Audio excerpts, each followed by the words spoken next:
Kristina, though, we're going to bring in our next guest, a man who's been right in the thick of it over the course of recent times with this debate around same-sex marriage. We're talking about Senator Dean Smith, Liberal Senator. Thanks for your company. It's great to be here with you both. Keen to know right off the top your reaction. Previously, your quote was, "I will respect the decision of my colleagues if they choose to continue with a plebiscite position, but I will use my privileges as a backbench senator to introduce my bill to the Senate this week." Yes.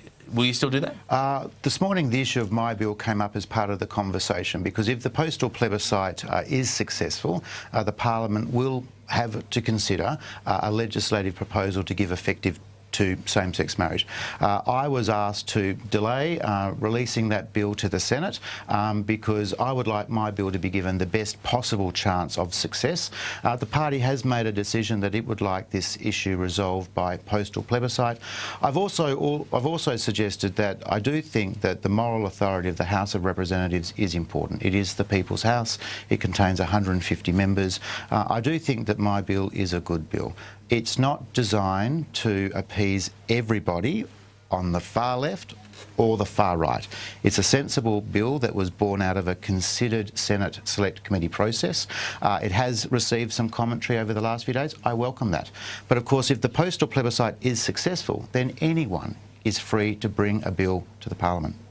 So just to be clear, you aren't going to introduce any legislation until the government has not only exhausted its approach to the Senate to establish the plebiscite, but indeed, if they need to, attempted to establish a postal plebiscite and carry that out. You are happy now to wait until that process has seen itself through? I would. That is my strong preference. That is correct, yes. In terms of the postal plebiscite, you did describe it as a D-grade option. I mean, is that still your view?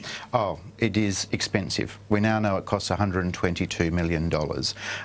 It's 3 months in its execution. If no challenges are successful. If no challenges are successful. The points of concern that I raised over the last few weeks have proven to be true, but we did have a party room discussion yesterday.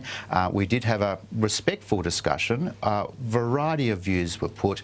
The party has landed now on the postal plebiscite position. Not as many varieties as I might have expected, Senator. I mean, only 7 people speaking in favour of a free vote in a Liberal Party that is a tradition of welcoming free votes. That's got to be disappointing. Well, Peter, I'm a staunch supporter of the traditions and customs of the Liberal Party, a Menzies Party, a Howard Party.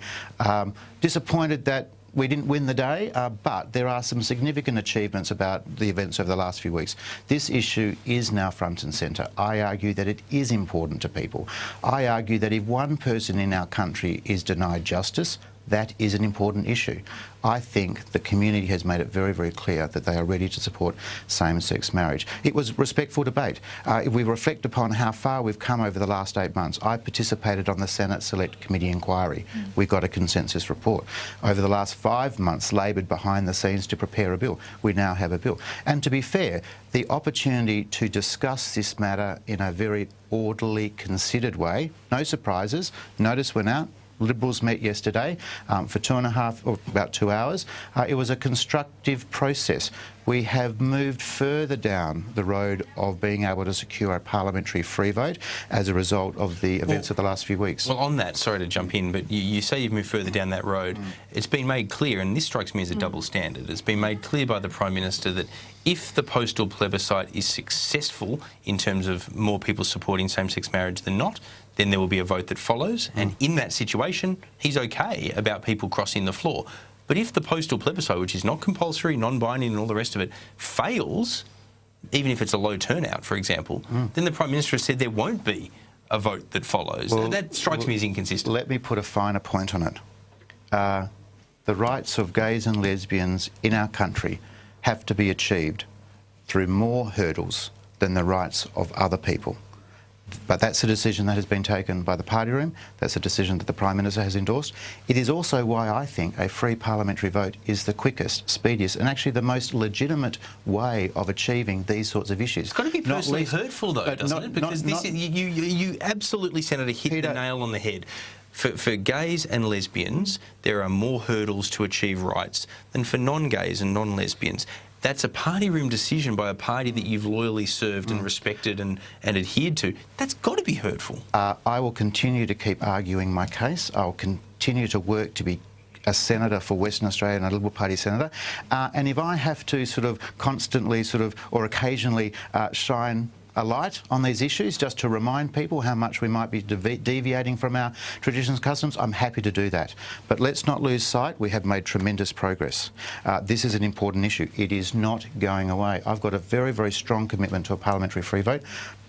It may well be that that position is vindicated in coming months. Senator, I must say I'm a little taken aback that you seem a bit sanguine about this notion of this innovation, this previously undescribed postal plebiscite, because one of your strongest arguments has been, as a Conservative, that Conservatives should be very careful about changing the traditions and the rules by which our parliamentary democracy operates. It just seems to me that this is opening a Pandora's box. I mean, Victoria is about to vote on euthanasia. New South Wales has a vote coming through on euthanasia. Aren't those the types of issues that would lend themselves to a plebiscite or a survey? And by the way, can we call this a survey? It's not a postal plebiscite. Kristina, are you accusing me of being too polite? I am a little bit. I'm a bit surprised. But you've made the point, though. My position is very well understood. Very, very well understood. I do think this is a tremendous deviation. I do think the history books will look back on this as not the brightest moment in this government's history, not the brightest moment in our democratic practice. When you look at the plebiscite debates that happened in the 1915, 16, 17, they were toughly fought out in their formation, they were toughly fought out in their execution, they divided communities. It may well be that every 100 years our country needs to be reminded of that. It's disappointing. I remain absolutely committed. Plebiscites are a bad idea, but I have to accept that my colleagues, my great bulk of colleagues, don't agree with me on that. I know that this is crystal ball gazing, but it's a fair question to then do some speculation on, I think.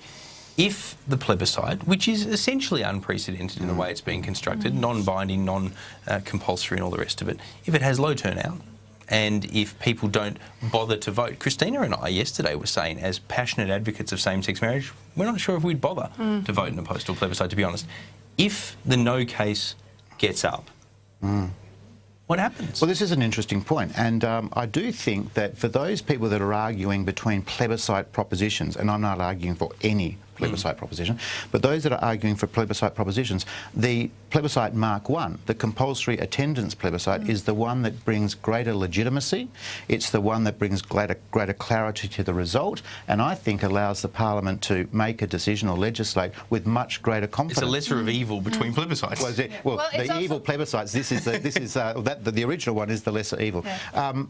But it may well be that with all that is happening in our community, we do have to experiment with these things. I'm very confident we won't be experimenting with. We will not be experimenting with it for very, very much longer into the future.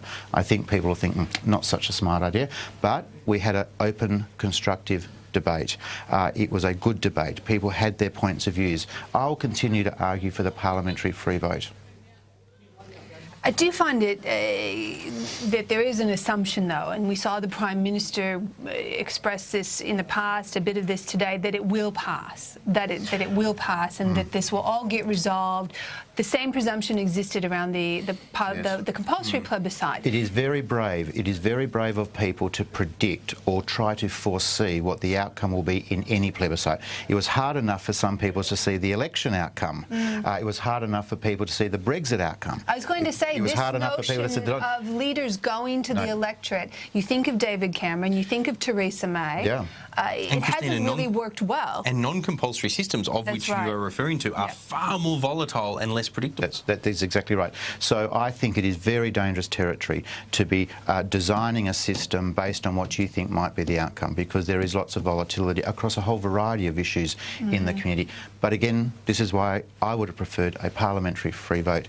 It is in keeping with our traditions and customs. It's tried and tested. If you don't like the decision of the Parliament, if you don't like the decision of the parliamentarian or senator, you can vote them out. Well, that is the definition of how democracy works. Senator Smith, thank you for joining us. Thank you, Kristina. Thank you.